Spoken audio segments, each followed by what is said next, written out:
Mes chers amis, frères et sœurs, bonjour, bonjour. C'est encore une joie pour moi de vous retrouver maintenant pour que nous puissions rentrer dans une méditation de la parole de Dieu. En effet, je vous l'ai souvent dit, et beaucoup l'ont dit, la base de la vie chrétienne, c'est la parole de Dieu. C'est la parole de Dieu. Christ est le roc, le rocher des siècles. Et lorsque nous devenons chrétiens, il appartient à nos responsables spirituels de nous aider à nous construire en Dieu. Et pour cela, ils doivent nous encourager à bien connaître la Bible. La Bible, c'est le fondement, la parabole des deux maisons, dont je vous ai souvent parlé dans mes vidéos. Elle est très, très importante. Elle nous montre deux maisons. L'une ne tient pas durant la tempête. Nous en traversons une depuis 2 ans. L'autre tient. Et elle tient pourquoi, chers amis? Elle tient parce qu'elle est posée sur le roc et non sur le sable. Le roc, c'est Jésus-Christ. Et elle tient aussi parce que le constructeur a eu cette idée de génie, ce qui lui aura pris plus de temps et cela lui aura coûté plus d'argent, eh bien de poser des fondations. Les fondations, elles sont indispensables si nous voulons tenir bon dans les tempêtes, dans les difficultés qui sont là à l'heure actuelle sur la Terre, au niveau mondial. Si vous n'avez pas de fondation, même si vous connaissez le Seigneur, vous allez voir que votre édifice va se fissurer quand même. Les fondations, c'est la parole de Dieu, c'est la connaissance de la parole de Dieu, au point que nous en sommes imprégnés comme une éponge. Et la maison, elle est bâtie par-dessus. Si vous n'avez pas de fondation, chers amis, si vous ne connaissez pas ou peu la parole de Dieu, excusez-moi, ce n'est pas une prophétie ce que je dis, mais vous aurez tendance à vous écrouler. Vous aurez tendance à déprimer, à ne pas tenir dans les événements que nous vivons à l'heure actuelle, où notre chef de l'État a partagé le peuple en 2 castes. Les gens bien, les gens pas bien. Les gens intelligents et les gens qui ne le sont pas. Les gens responsables et les gens irresponsables. Je ne vous dis pas la suite parce que ce n'est vraiment pas réjouissant. Bref, je délaisse mon regard des événements actuels pour les poser sur le Seigneur et sur sa parole. Parce que voyez-vous, l'important, si nous voulons tenir dans cette période très difficile de l'histoire, l'important, c'est de regarder au Seigneur et à sa parole. Tous ceux et celles parmi nous, les chrétiens, qui ne seront pas en bonne relation avec le Seigneur au travers de la prière et de la marche par l'Esprit, et qui ne s'appuieront pas sur la parole de Dieu, vont expérimenter comme un tremblement de terre spirituel et vont malheureusement chuter. Oh, j'espère que ça sera pas trop bas et qu'il y aura des bons samaritains pour les relever. Jésus assumera la chose, je l'espère, de même qu'il l'a fait avec l'apôtre Pierre qui s'enfonçait dans l'eau. Vous vous souvenez, l'apôtre Pierre était tellement fier. Ah, il marchait sur l'eau. Et il y avait des pensées d'orgueil à l'intérieur de lui-même. Enfin, on va voir que moi, je suis quelqu'un de supérieur, pensait-il peut-être. Il marche sur l'eau. J'imagine sa fierté, comme nous quand on va bien spirituellement. Et tout à coup, la tempête arrive. Et lui, le marin, lui, le pêcheur professionnel, se met à trembler. Il a peur. Il a les chocottes, chers amis. Et le voilà qui s'enfonce. Bloup, bloup, bloup, bloup, bloup. Les jambes. Le torse.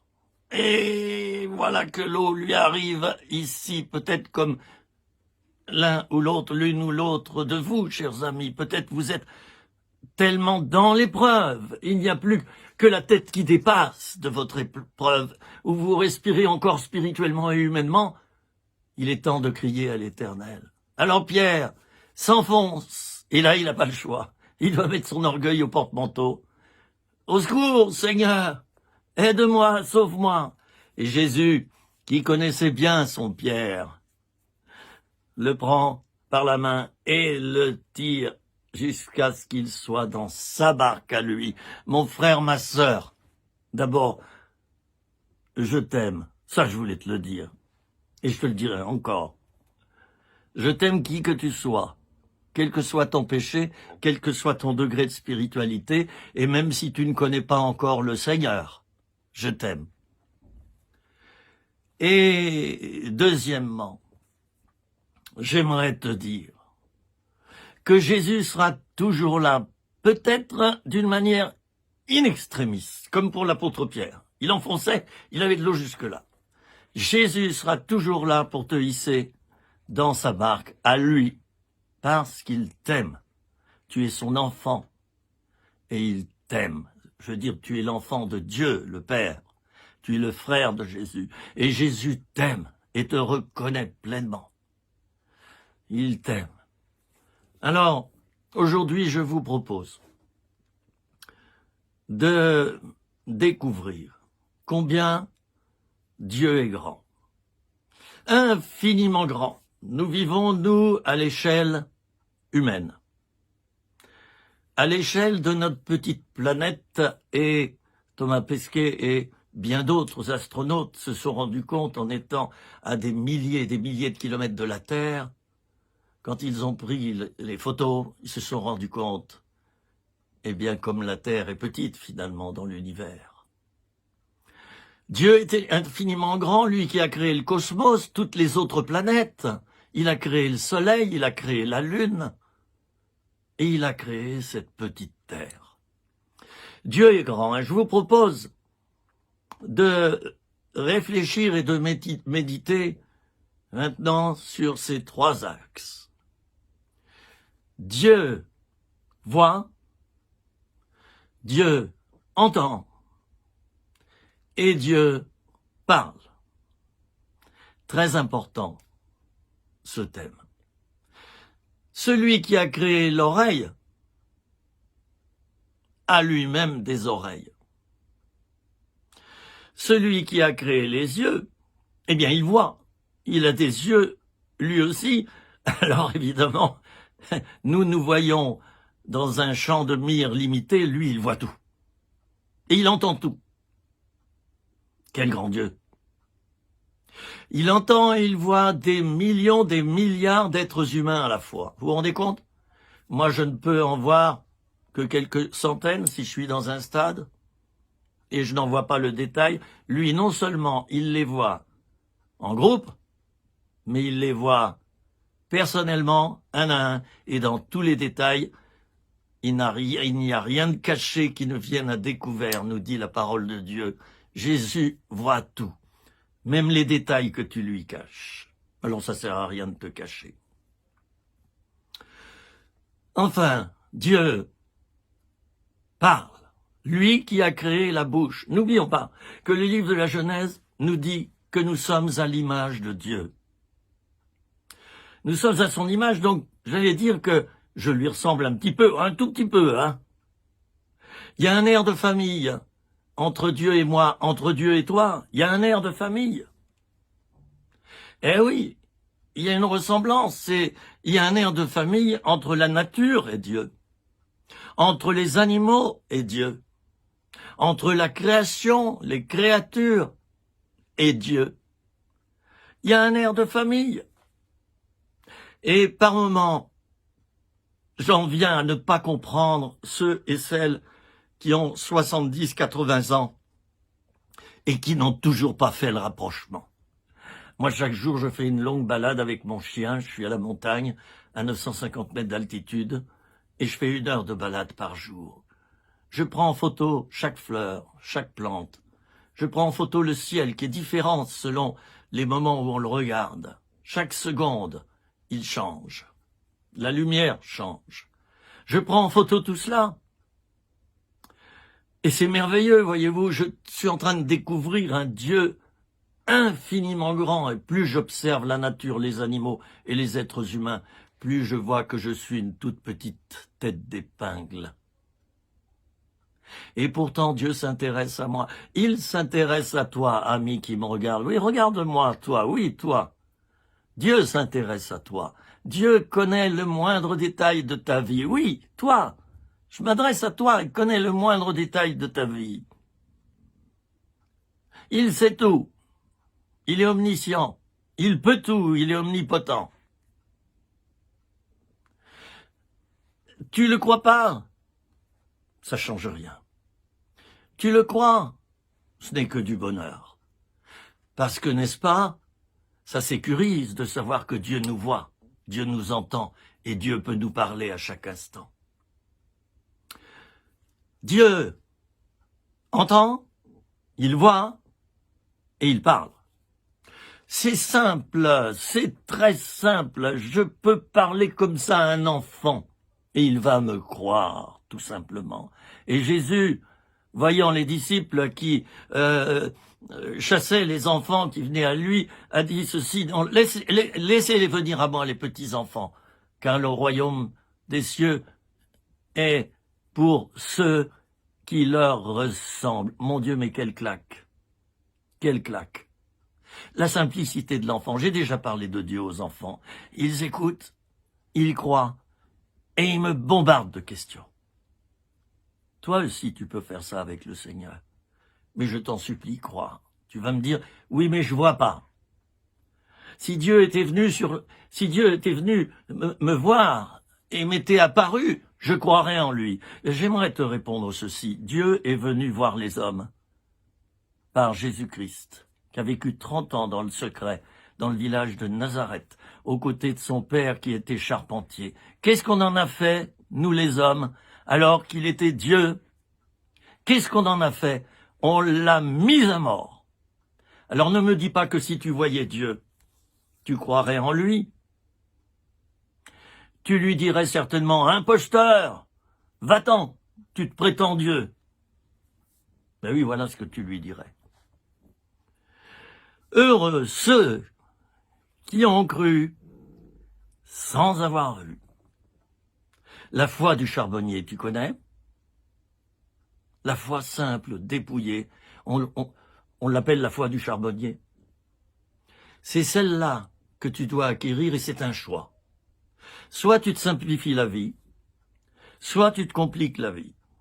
Si tu te simplifies la vie, eh bien tu poses des théorèmes, tu poses là devant toi des lois naturelles et surnaturelles et tu les vis. Sans trop te poser de questions. C'est pas un péché de se poser des questions. Mais si on s'en pose trop, on tombe dans l'incrédulité. Si on s'en pose pas assez, alors on va tomber dans une espèce de foi, j'allais dire, trop simple. Et on va narguer les autres et on va dire, mais alors, vous comprenez pas? Qu'est-ce que c'est que ça? Il faut beaucoup réfléchir quand on est chrétien. C'est bien. Et si on réfléchit positivement, bien sûr, on acquiert la sagesse. Celui qui est sage se tait souvent. Je l'apprends dans ma montagne, où je vis tout seul. Je parle peu, où je parle à Dieu, lorsque je parle, et j'apprends la sagesse. Et c'est dans ce cadre-là, depuis 3 ans, que j'ai décidé, en tant que pasteur ayant 42 ans de ministère, de déposer le moteur.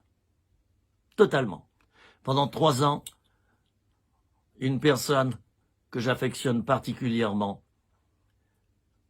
m'a pris en entretien de relation d'aide. J'ai pu passer ma vie au peigne fin. tout mon passé, mes échecs, mes réussites, mais surtout mon enfance, chers amis. Beaucoup de blessures se sont produites dans notre enfance. Je ne vous dirai pas quelles blessures j'ai reçues dans mon enfance. Je les ai découvertes à peu près il y a 1 an, 2 ans. Je ne les voyais pas. C'était terrible, j'étais dans un four, et maintenant je comprends mieux mes échecs qui ont suivi.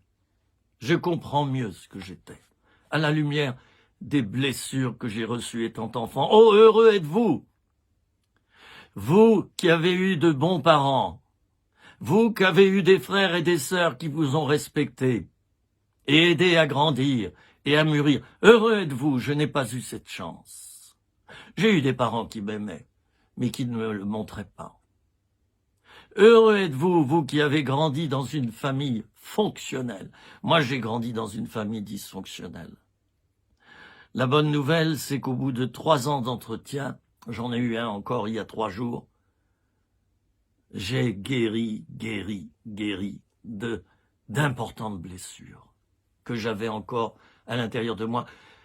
Parfois, on ne les voit pas, nos blessures, ce sont les autres qui le voient. J'imagine que beaucoup ont vu mes blessures, ont vu mes dysfonctionnements, et ils ont eu raison. Eh bien, j'aimerais vous rassurer, si tel est votre cas, durant 3 ans, mes blessures se sont révélées, comme sur le papier photo quand on le développe. Ça apparaît petit à petit. Au départ, j'ai fait « Hein ? Oh ben non !»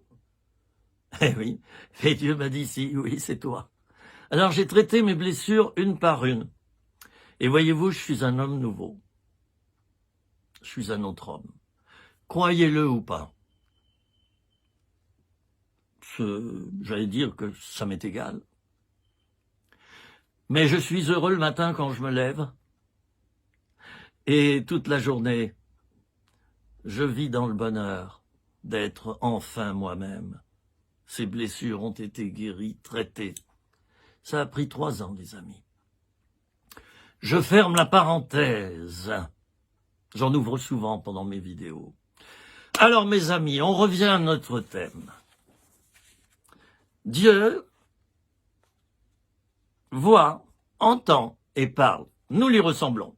Ben, la preuve, je parle, j'entends et je vois. Et c'est un don de Dieu. Je ne comprends pas qu'on n'ait pas encore remercié Dieu, chacun d'entre nous, pour la parole, pour les oreilles et pour la vue. Et puis il y a d'autres sens. Il y a l'odorat. Il y a le toucher. Ce sont des dons de Dieu. Les ordinateurs ne sont pas encore équipés de tout cela. Ou très partiellement. Je n'ai pas vu un ordinateur renifleur encore. Je n'ai pas vu un ordinateur tactile encore. Ça viendra peut-être. Un ordinateur qui voit, oui, grâce à une caméra, mais il voit juste ce qu'il y a face à lui. Pas plus, tandis que Dieu voit tout ce qui se passe sur la terre au même moment. Tiens, j'ai envie de vous montrer un schéma.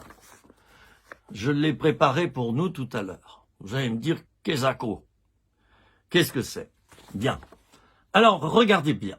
J'ai tracé ici un cercle et j'ai mis un point au milieu. J'aimerais vous parler tout d'abord de la notion de temps. Sur la Terre, nous vivons mois après mois, année après année, nous vivons comme ceci. Voyez, nous cheminons et une année passe, une autre, encore une autre, et nous cheminons sur ce cercle, d'accord? Puis nous mourrons et nos enfants continuent. Voilà, et ça fait le tour. Voilà l'histoire de l'humanité. Dieu sait tout, voit tout, il est au milieu. Il n'a pas du tout la même échelle de temps que nous, mais pas du tout alors. Et pas la même échelle de l'espace que nous. Mais je retiendrai simplement l'échelle du temps par rapport à ce croquis. Dieu est là au milieu. Vous savez ce qu'il fait? Il voit tout simultanément. Ton grand-père, ton arrière-arrière-arrière-grand-père, toi, tes enfants, tes petits-enfants. Dieu voit déjà tout. Vous allez me dire, donc on n'a pas le choix. Il voit tout parce qu'il a tout fait. Alors on est esclave. Mais non, mais non, mais non. Dieu a cette capacité de tout voir, ça ne veut pas dire qu'il a tout fait ici. C'est toi qui as bâti. Avec son aide peut-être, ou sans son aide, mais c'est toi qui as bâti. Dieu, dans son échelle de temps à lui, voit tout. D'accord? C'est important que vous compreniez cela, sinon vous aurez une difficulté à comprendre les temps de Dieu. Je reviens à un texte biblique situé dans l'évangile de Jean, au chapitre 1er, Jean, chapitre 1er, à partir du verset 45 jusqu'à la fin du chapitre. D'accord? Jean 1, 45. Philippe rencontra Nathanaël et lui dit, « Nous avons trouvé celui de qui Moïse a écrit dans la loi et dont les prophètes ont parlé, Jésus de Nazareth, fils de Joseph. » Nathanaël lui dit, « Mais peut-il venir de Nazareth quelque chose de bon ?» Philippe lui répondit, « Viens et vois, mon cher. » Ça, c'est moi qui le rajoute. Jésus, voyant venir à lui Nathanaël, dit de lui, « Voici vraiment un Israélite, dans lequel il n'y a pas de fraude. » « D'où me connais-tu » lui dit Nathanaël. Jésus lui répondit, « Avant que Philippe t'appelât, quand tu étais sous le figuier, je t'ai vu. » Nathanaël repartit et lui dit, « Rabbi, tu es le Fils de Dieu, tu es le roi d'Israël. » Jésus lui répondit, « Parce que je t'ai dit que je t'ai vu sous le figuier, tu crois? Tu verras de plus grandes choses que celles-ci. » Ce texte a attiré mon attention aujourd'hui. Et c'est pourquoi j'ai voulu vous parler du fait que Dieu voit, il entend et il parle. Nous voyons Jésus qui démarre dans le ministère. Je rappelle qu'il a attendu 30 ans. Ça, cette petite parole est peut-être pour tel ou tel serviteur de Dieu qui me regarde, serviteur ou servante, ou simple chrétien, nous sommes tous au service du Seigneur. Peut-être que tu attends, toi. Peut-être que tu attends. Depuis des années, des années, des années. Jésus a attendu 30 ans le feu vert de son Père alors qu'il était Dieu lui-même. Alors qu'il est Dieu lui-même. Il a attendu 30 années. Persévère, prends courage. Vous imaginez Dieu qui ne peut pas guérir, Dieu sur la terre qui ne peut pas guérir, qui ne peut pas prêcher, qui ne peut pas aller de village en village pour annoncer le royaume de son Père. Vous imaginez par quelle souffrance Jésus a dû passer. Je m'adresse peut-être à ceux et celles qui sont dans le service du Seigneur et qui sont malades, empêchés d'exercer leur ministère. Ne prends pas peur. Tu ne désobéis pas à Dieu, tu n'as pas à te reprocher cela. Jésus a vécu souvent comme ça. Il n'avait pas le feu vert. Toi, la maladie te frappe. Ne t'en veux pas. Dieu sait que tu ne peux pas pour l'instant prêcher et aller porter l'évangile jusqu'aux extrémités de la terre. Ne t'en fais pas. Et je parle aussi peut-être à ceux et celles qui sont atteints du virus que nous connaissons bien. Patiente. Moi, je l'ai eu en mars l'année dernière et j'ai dû m'arrêter 2 mois. Maintenant, ça va bien. Patiente. J'ai dit à un frère l'autre jour qui ne peut plus exercer son ministère pour différentes raisons que je ne nommerai pas ici. Je lui ai dit, tu sais, à l'heure actuelle, Dieu permet que beaucoup de serviteurs courageux, sois immobilisé pour l'instant et s'adonne seulement à la prière. Ça fait 3 ans que je suis ce régime, chers amis. 3 ans que ma vie est devenue un régal. 3 ans que je me dépouille et que je guéris. Et moi, je dis que dans les écoles bibliques et de théologie, dans les facultés, on devrait apprendre la relation d'aide et la psychologie, et on devrait apprendre à tout pasteur à déposer le moteur par moment pour guérir. Notre tort, nous les pasteurs, c'est que nous pensons exclusivement aux autres et à Dieu d'abord, mais nous ne pensons pas assez à nous, il y a un déséquilibre. Aime ton prochain comme toi-même. Si tu ne t'occupes pas de toi-même, tu ne sauras pas t'occuper des autres. Alors Jésus a le feu vert dans son ministère et il va nommer son équipe. Remarquons que Jésus prend soin de prier des nuits entières à cette époque. Il faut dire qu'il a prié pendant 30 ans, sans pouvoir exécuter les œuvres de Dieu, parce que ce n'était pas le moment.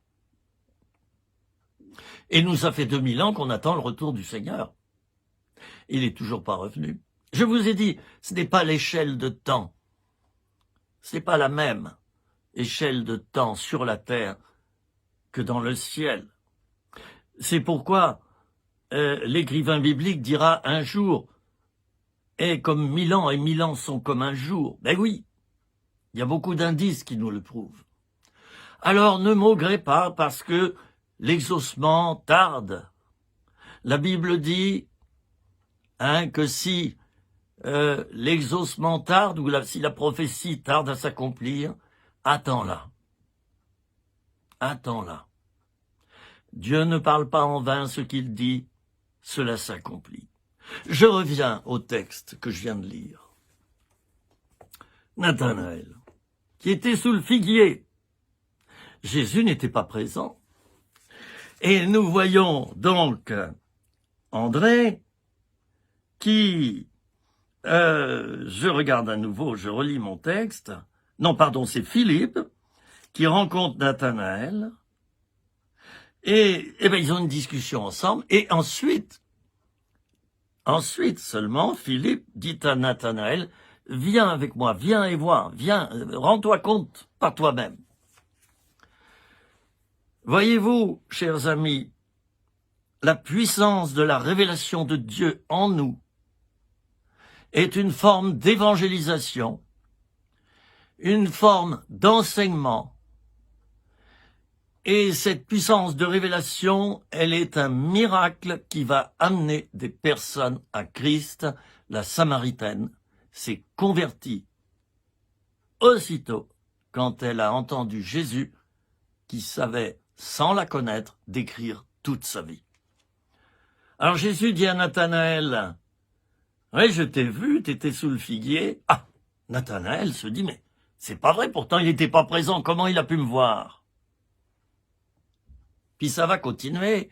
Enfin, du moins, d'abord, Jésus va dire devant lui, « Oh, voilà vraiment un Israélite, un vrai, dans lequel il n'y a pas de fraude. » Vous vous rendez compte que Jésus a dit ça devant Philippe, qui peut-être était un petit peu jaloux d'ailleurs.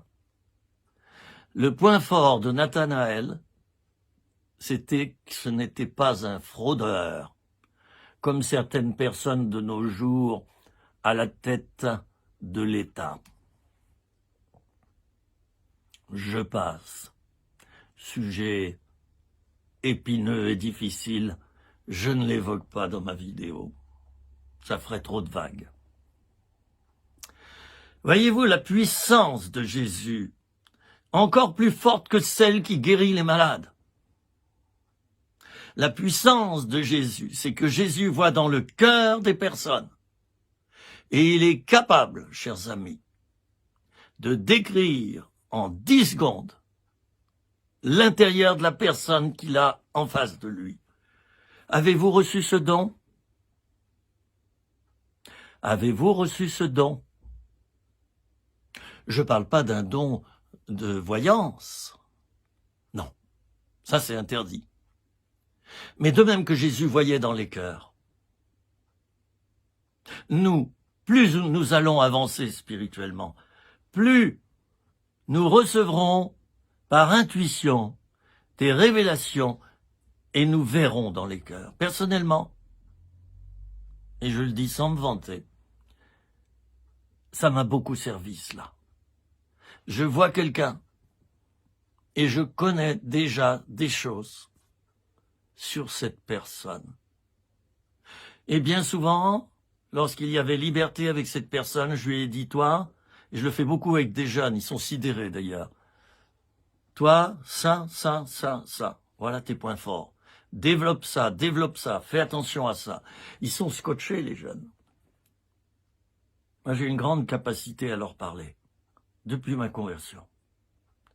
Et à l'heure actuelle, lorsque je discute avec un jeune, je lui décris sa vie, je lui donne des conseils sur son avenir en quelques minutes. Il est saisi. Je dis, mais enfin, mais quelle expérience, quelle sagesse, comment il sait ça? Mais il accepte parce que il se trouve que la plupart du temps, je tombe pile sur les choses. Ce que je dis est vrai. Et je développe de plus en plus ces dons, voyez-vous, depuis la montagne. Alors on me téléphone, parfois de loin, pour me consulter, et on m'expose des situations difficiles. Et là, Dieu me montre, Dieu me parle, Dieu me révèle, je vois et je dis ce que je vois. Je serais un charlatan si les choses que je dis ne s'accomplissaient pas, chers amis. Mais il se trouve qu'elles s'accomplissent. Là encore, Dieu nous laisse libres. Il nous laisse libres. À tout moment, nous pouvons changer notre décision, notre parcours de vie. Dieu ne nous oblige pas. Et c'est ça qui est merveilleux avec le Seigneur. C'est que le jour où j'ai pas envie de le voir, j'ai pas envie de lui, j'ai pas envie de prier, ben il me laisse, il me respecte, il me laisse faire. Et le lendemain, je viens tout repentant à ses pieds en lui disant « Seigneur, pardon, hier j'ai pas pu prier parce que je souffrais, je t'en demande pardon. » Et ça passe. C'est merveilleux. Jésus voit dans ta vie, mon frère, ma sœur. Pourquoi as-tu peur? Pourquoi cette panique qui s'empare de notre monde à l'heure actuelle? Les gens ont peur. Les gouvernements gouvernent par la peur. Signe d'une grande faiblesse. Parce qu'utiliser la peur comme moyen de gouvernance, c'est démontrer au peuple qu'on est bien petit et incapable de gouverner. Ah, il est loin le temps des vrais chefs d'État en France. Il faut remonter à De Gaulle. Quand je vois le système de gouvernance actuel, où tu sors dans la rue, bam, amende à 135 € si tu fais pas ça et ça, bam, 135 € encore, bam, t'as dépassé de 4 km/h la vitesse, 35 €, bam, 45 ou 80 ou 90 € si tu payes pas tout de suite, et bam, et bam, et bam, gouvernement par l'argent comme moyen de se faire obéir, gouvernement par la peur comme moyen de se faire obéir. Et le pire, c'est qu'on utilise aussi la violence physique. Souvenez-vous, pendant 2 ans, les coups de LBD, les éborgnements, les mutilations. Je ne pense pas que ceux et celles qui gouvernent ainsi, en abusant de ces méthodes, voyez, je veux bien que par moment, on utilise cette méthode un tout petit peu, je veux bien. Mais un gouvernement qui n'utilise que ces armes-là, c'est un gouvernement qui est fichu d'avance, chers amis. Et ça me peine de voir ça. Ça me peine de voir ça. Dieu te voit, mon frère, ma sœur. Il voit tout ce qui concerne ta vie. Ne prends pas peur. Il connaît ton avenir. Réfugie-toi dans sa vision à lui, et non pas dans la vision du monde, et non pas comment le monde te regarde. Ne te réfugie pas là-dedans. Le monde te regarde peut-être mal, d'une mauvaise manière, et te traite de sous-citoyen, parce que maintenant tous les coups sont permis. Il est permis pour un président d'insulter ses sujets. Et 50% du peuple dit oui, amen. Bonne méthode de gouvernance. Mon Dieu, mon Dieu. Je n'en dis pas plus parce que je sais que vous pensez certainement comme moi. Triste époque, qui sera suivie, je pense, de rebondissements. Je suis plein d'espérance par rapport à l'avenir et par rapport au retour du Seigneur également. Alors voyez-vous, l'arme principale de Jésus pour convaincre Nathanaël qu'il est le Fils de Dieu, et tout au long de son ministère, il utilisera cette arme, je dirais cette méthode, c'est de montrer aux personnes qu'il voit dans leur cœur, directement. Revêtez-vous de cela.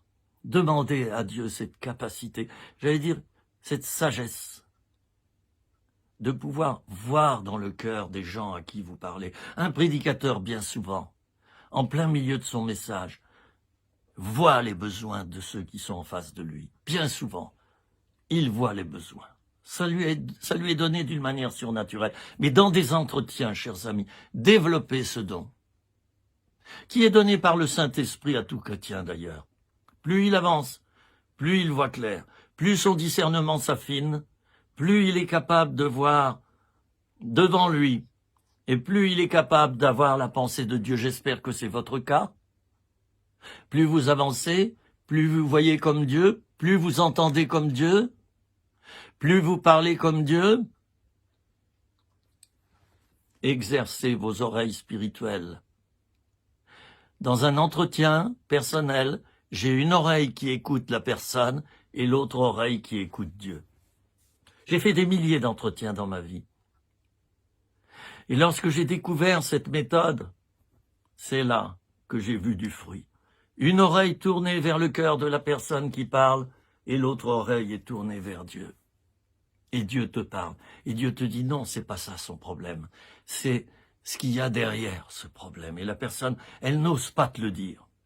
Alors quand Dieu me montre cela, sans choquer, je dis mais est-ce que par hasard ton véritable problème ne serait pas ceci plutôt que cela? Voyez-vous, il ne faut pas terroriser les gens, il ne faut pas abuser des gens, il ne faut pas faire du viol de conscience, il ne faut pas être intrusif.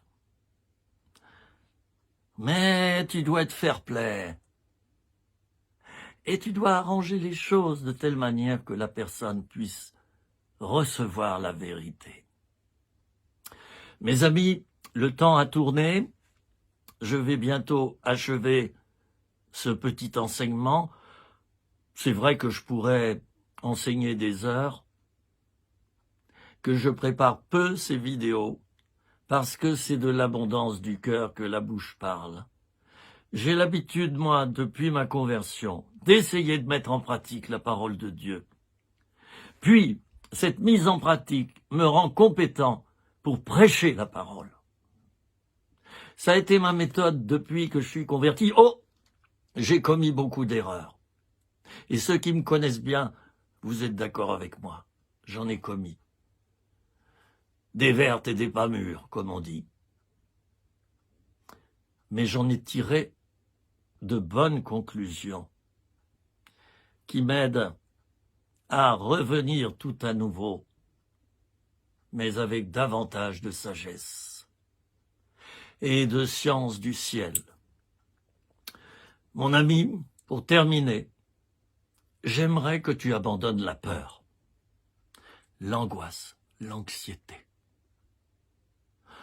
J'ai circulé dans mon village ces jours-ci et j'ai vu une personne qui m'a dit « Ah !» Elle m'a vu, elle s'est éloignée un peu de moi. Oh, c'est pas la seule, hein, j'en ai, depuis des mois, j'en vois des comme ça. Ah ! Je me souviens d'une personne, on était sur un petit sentier dans la montagne, elle s'est éloignée, elle a fait quelques pas vers le versant pour me laisser passer, elle me regardait pas, elle mettait son nez complètement à l'opposé. Je suis passé, je lui ai dit bonjour, j'ai entendu Et combien de personnes je croise qui ont peur? Lépreux! Lépreux! La petite clochette. Mais qu'est-ce que c'est ça? Jésus prenait les lépreux dans ses bras, il les touchait, il les guérissait. Toi, chrétien, abandonne la peur. Et prends tes décisions non pas sous l'imposition de la peur, comme certains voudraient le faire dans ta vie, et tu vois qui, mais prends tes décisions en consultant ta conscience éclairée par Dieu. Alors, ça sera la bonne décision. Et même si tu ne rejoins pas au niveau de tes idées la majorité n'a pas toujours raison. Accepte d'être mis en minorité et de vivre ta vie comme ça, comme un résistant. Voilà, je parle bien sûr des idées là. Mes amis, fuyez la peur, c'est votre responsabilité. Proclamez la parole, proclamez que Jésus vous protège, proclamez que les jours de votre vie sont comptés et que seul Dieu en est le gestionnaire. Vous également, bien sûr, c'est une collaboration. Si vous vous détruisez physiquement, vous abrégez vos jours. Mais globalement, Dieu, qui connaît le nombre de cheveux de votre tête, avec moi, il aura peut-être quelques difficultés. Eh bien, même Dieu, donc, il saura vous bénir, vous diriger dans la paix. Recherchons la paix, chers amis. Fuyons la peur, c'était un peu la conclusion de mon message. J'aimerais prier pour chacun d'entre vous.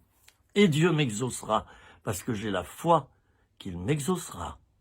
J'en suis sûr à 100%. Seigneur, je te prie pour la personne qui a vu cette vidéo, qui a écouté cet enseignement. Et j'aimerais, Seigneur, que tu augmentes sa foi maintenant. Et qu'elle croie à 100% qu'elle est vue par toi, qu'elle est écoutée par toi. Et que toi, tu veux lui parler constamment. J'aimerais que tu mettes cette foi dans le cœur de la personne qui est en face de moi et que tu transformes sa vie. Seigneur, merci parce que tu es bon, bienveillant et miséricordieux. Merci pour tout le bien que tu fais maintenant à la personne qui reçoit cette prière. Alléluia et Amen. Voilà mes amis, c'était une petite vidéo qui a été enregistrée depuis les monts du Lyonnais, à 900 mètres d'altitude, dans une région que j'affectionne particulièrement.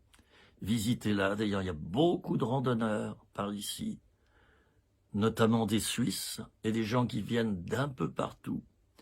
D'ici, on contemple le Mont Blanc, on voit Lyon très très bien, on voit Vienne et on voit toute la vallée du Rhône. On voit la chaîne des Alpes, on voit tellement de choses. On peut apercevoir la vallée qui se trouve autour de Grenoble. C'est un endroit merveilleux et c'est là que j'y ai élu domicile pour y rester, peut-être, Dieu voulant, jusqu'à la fin de mes jours. En tout cas, je m'y sens bien. Soyez bénis, frères et sœurs. Vous qui me connaissez et vous qui ne me connaissez pas, soyez bénis. Et vous savez, c'est pas des paroles, ça vient de mon cœur. Sois béni, t'es au plus mal, peut-être. Mais moi, je te le dis bientôt, si tu t'appuies sur le Seigneur, tu seras au mieux. Je dis bien au mieux. Alors accroche-toi sur le rocher des siècles. Construis ton fondement sur la parole de Dieu. Et tu traverseras les épreuves comme Moïse et le peuple ont traversé la mer Rouge à sec. À bientôt, mes amis.